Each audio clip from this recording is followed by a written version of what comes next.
Hey mister, need a hand? Those were the words that started a chain of events no one, especially 13-year-old Jalen Carter, could have predicted.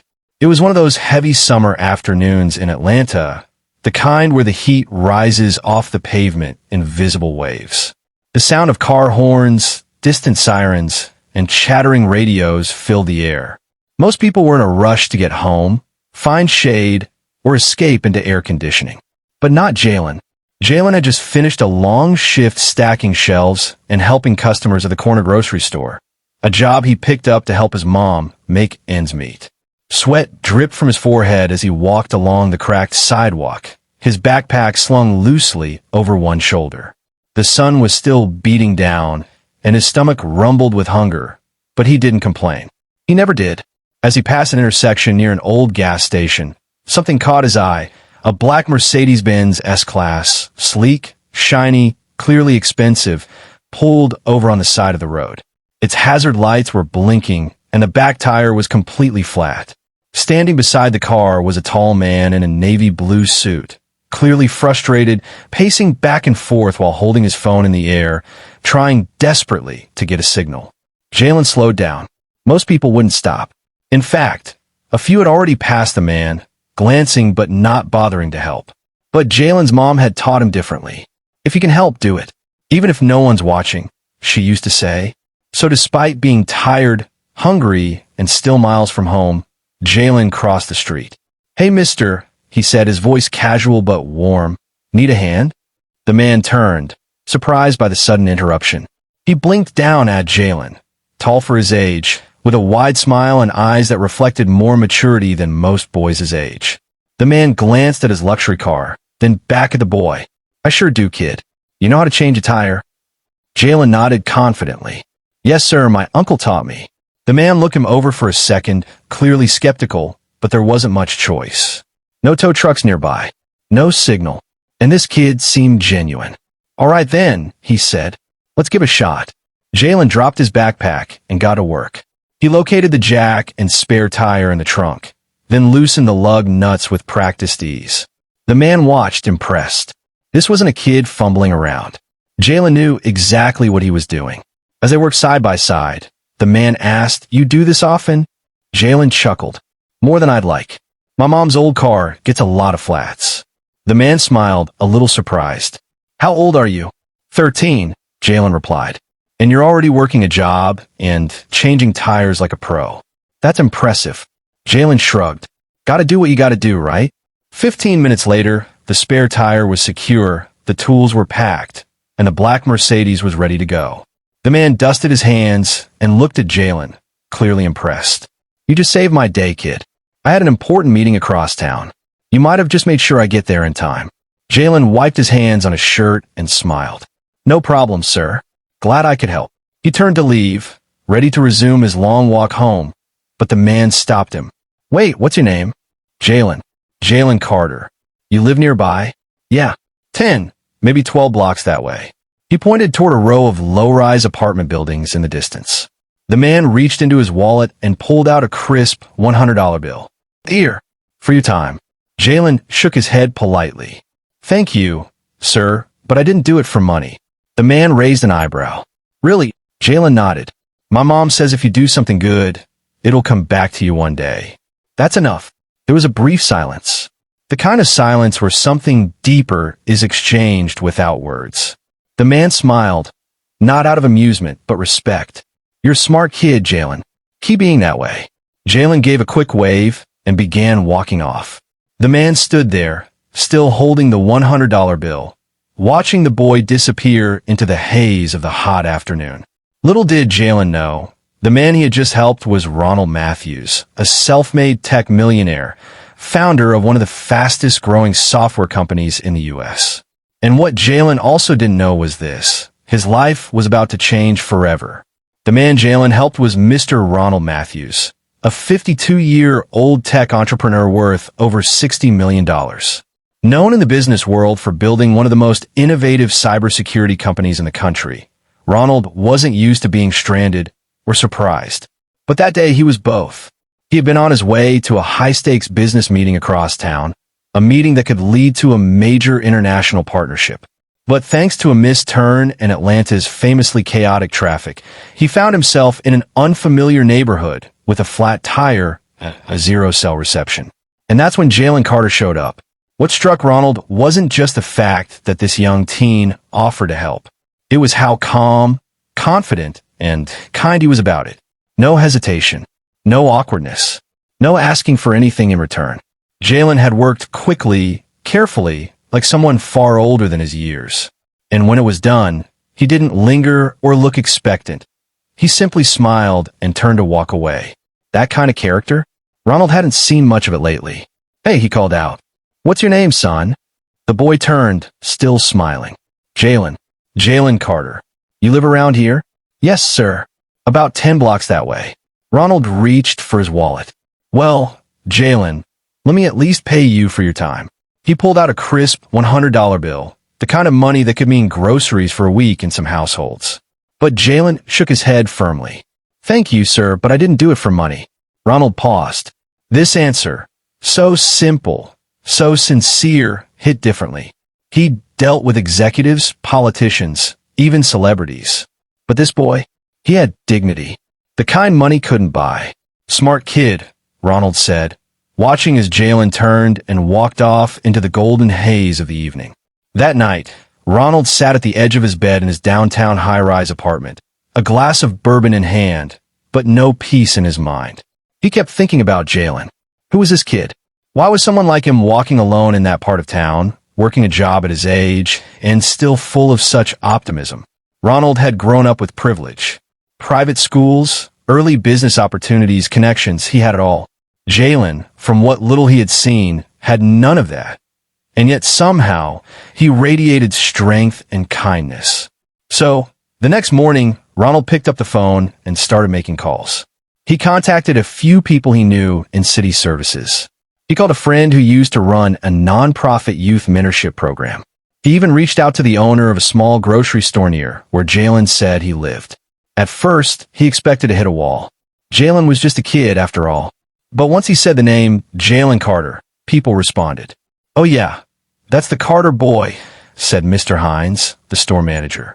"Polite, dependable, works weekends and after school. Doesn't say much, but he's always respectful." One teacher from the local middle school remembered him too. Quiet but sharp. Top 10% in math.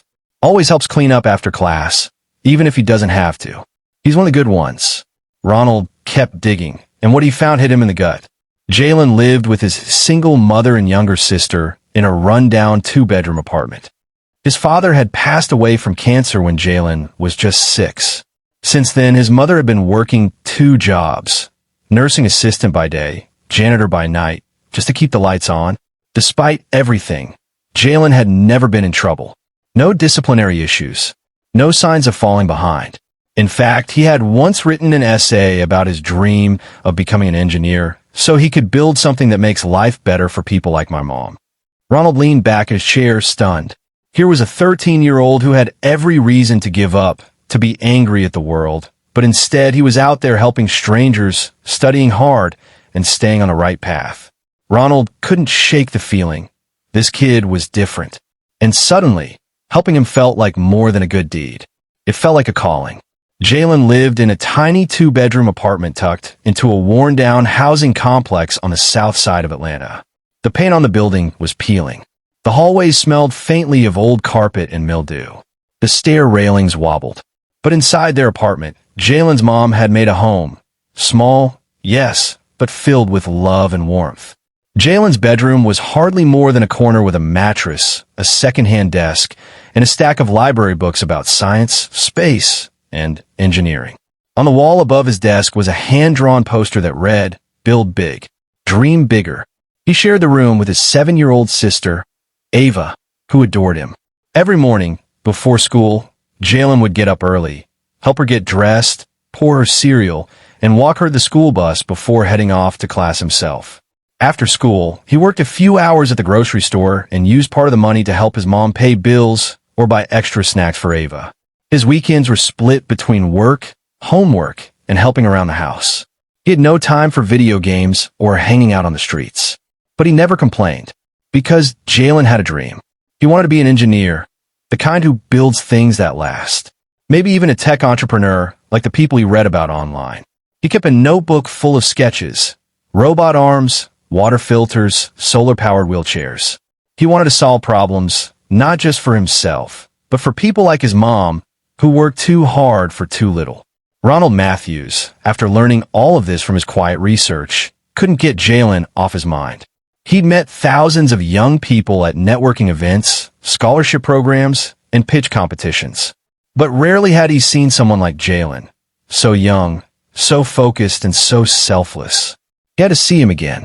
So the following Saturday, Ronald drove back to the same neighborhood, this time wearing jeans and a polo shirt, trying to blend in a little more. He parked near the grocery store and waited. It didn't take long. There was Jalen, just like before, loading a grocery cart for an elderly woman who was thanking him profusely. He was smiling, nodding, helping her into a cab with care. Not for money, not for praise, just because it was the right thing to do. Jalen! Ronald called out from across the sidewalk. Jalen turned, surprised. Hey, I didn't expect to see you again. Ronald walked over, smiling. You made quite an impression, kid. Jalen rubbed the back of his neck, a little shy now. I was just helping out again. She needed a hand. You always this helpful? Jalen shrugged. Someone's got to be. Ronald paused for a moment, then said, I've got something I'd like to talk to you and your mom about. Is she home today? Jalen looked a little nervous. Yeah, probably. She doesn't usually get her second shift until later. It won't take long, Ronald reassured him. Just something I think could really help. Jalen hesitated. He didn't know this man all that well. But something about Ronald's tone, gentle, respectful, felt safe. Besides, anyone who came back to his neighborhood just to find him again probably meant business. Okay, Jalen finally said. Follow me. The walk to Jalen's apartment was quiet. Ronald couldn't help but notice the cracked sidewalks, the flickering streetlights, and the tired faces of neighbors hauling groceries up flights of stairs. He saw the world Jalen came from, a world very different from his own. When they arrived, Jalen unlocked the front door and stepped in. Mom, someone wants to talk to you. From the kitchen emerged Ms. Latasha Carter, a woman in her late 30s with tired eyes but a kind smile. Her hands were dusted with flour. She'd been making biscuits for Ava. She wiped her hands and looked at Ronald cautiously. Can I help you, sir? Ronald introduced himself politely. My name is Ronald Matthews. Your son helped me out last week when I was stuck with a flat tire. And ever since then, I haven't been able to forget about him. Latasha looked concerned at first, unsure where this was going. Ronald saw it and quickly added, Don't worry. I'm not here to sell anything. I'm here to offer something, an opportunity. Jalen's mom looked at her son, then back at Ronald. Opportunity? Yes, Ronald nodded. Your boy is something special. And I think with the right support, guidance, and resources, he could go very far. I'd like to help him get there. That evening, Ronald Matthews sat on the worn but carefully kept couch in the Carter family's tiny living room. The walls were lined with family photos, hand-drawn art by little Ava, and a small bookshelf stacked with school books and magazines about science and inventions. The space was humble, but it radiated love. Jalen sat beside his mother, quietly observing Ronald, unsure where this was all going. Ava peeked from the hallway, curious but shy. Latasha Carter, strong and guarded, offered Ronald a glass of water and sat down across from him, her eyes sharp with a protective mother's concern. So, she said carefully, what brings you back to our home, Mr. Matthews? Ronald smiled gently. I'll be honest, Miss Carter. Your son made an impact on me. That day with the flat tire, it wasn't just the help. It was his heart, his attitude. He reminded me of something I haven't seen in a long time. Latasha folded her arms. I appreciate the kind words, but I've seen people come around here before, saying they want to help, and then vanish. I understand, Ronald nodded. That's why I'm not here just to say something. I came to do something. I want to mentor Jalen, help him get access to the kind of opportunities that could really shape his future. And if you'll allow me, I'd also like to support your family. Latasha looked stunned. Support? How do you mean? I'm not offering charity, Ronald said gently. I'm offering a chance. Your son helped me without expecting a single thing in return. That kind of selflessness, that kind of drive, It's rare. I want to invest in his future, the way someone once did for me." There was silence in the room for a moment. Jalen looked over at his mom, who was blinking quickly, her breath catching in her throat. "Mr. Matthews, you don't know what we've been through," she whispered, her voice trembling. "There were nights I didn't know how we'd pay the electric. Jalen, he's been my rock. He deserves the world, but I can't give it to him. And now you're saying—" Tears began rolling down her cheeks. She tried to hide them, but they came anyway. Tears of exhaustion, of pride, of disbelief. Ronald leaned forward. "Let me help. Not just for him, but for you too." Over the next few weeks, Ronald kept his promise. He opened a college trust fund in Jalen's name, enough to cover future tuition, books, and housing. He bought Jalen a brand new laptop, preloaded with design software and educational tools. He hired a private tutor to help Jalen advance in math and science, and enrolled him in a prestigious STEM enrichment program across the city, one typically attended by students from elite schools. Jalen's world began to change. But Ronald didn't stop there. He used his vast network to help Latasha find a better job, a front desk position at a reputable health clinic, with benefits and regular hours. It meant she could finally be home in the evenings with her children, and for the first time in years, she had hope. Jalen, meanwhile, began spending his weekends at Ronald's tech company. At first, he was just an observer, watching meetings, sitting in on project discussions, asking questions. But soon, he was helping out, learning how to code, building small prototypes, even presenting ideas during brainstorming sessions. Ronald taught him more than just business and technology. He taught him about leadership, discipline, and vision. He taught him how to carry himself in rooms full of decision makers, how to listen, how to speak with confidence. Slowly but surely, he became the father figure Jalen had lost so many years ago. They had lunch together on Saturdays. They talked about everything: school, goals, life. Ronald even began taking Jalen to events and networking mixers, introducing him proudly as a future game changer. And through it all, Jalen remained the same kid. Humble, grateful, still helping at the grocery store on Sundays, still walking Ava to school. But now, with a fire in his eyes, because for the first time in his life, someone powerful believed in him. Fast forward 10 years. The lights dim, the red TEDx logo glows on the massive screen behind him, and a hush falls over the packed auditorium. A young man steps confidently onto the stage. Jalen Carter, 23 years old, with a tailored suit, sharp glasses, and a quiet, steady confidence that commands the room. He smiles, pauses, and leans into the microphone. You never know when a simple moment will change your life forever. The audience leans in. Jalen isn't the same 13-year-old who once walked home tired and dusty from a grocery job. He's now a college graduate, a software developer, and the founder and CEO of Bridge Tech, a fast-growing startup building affordable technology solutions, like low-cost tablets and solar-powered internet stations, for underserved communities across the U.S. But today, he's not here to pitch a product. He's here to tell a story, and it starts with a flat tire. I was 13, he begins, walking home from work like I usually did. It was hot. I was tired.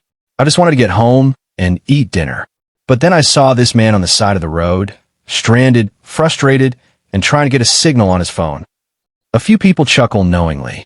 Jalen smiles. I asked him if he needed help. I didn't know who he was. Didn't ask for anything in return. I just changed his tire, wiped my hands, and walked away. He pauses. What I didn't know that day was that I just helped a multi-millionaire tech entrepreneur named Ronald Matthews. And what he saw in me that day changed everything. He takes a breath, looking out at the crowd. That flat tire led to a mentorship. It led to tutoring, a laptop, a scholarship, access to rooms and conversations I never dreamed of being in. Ronald didn't just invest in my education. He believed in my worth.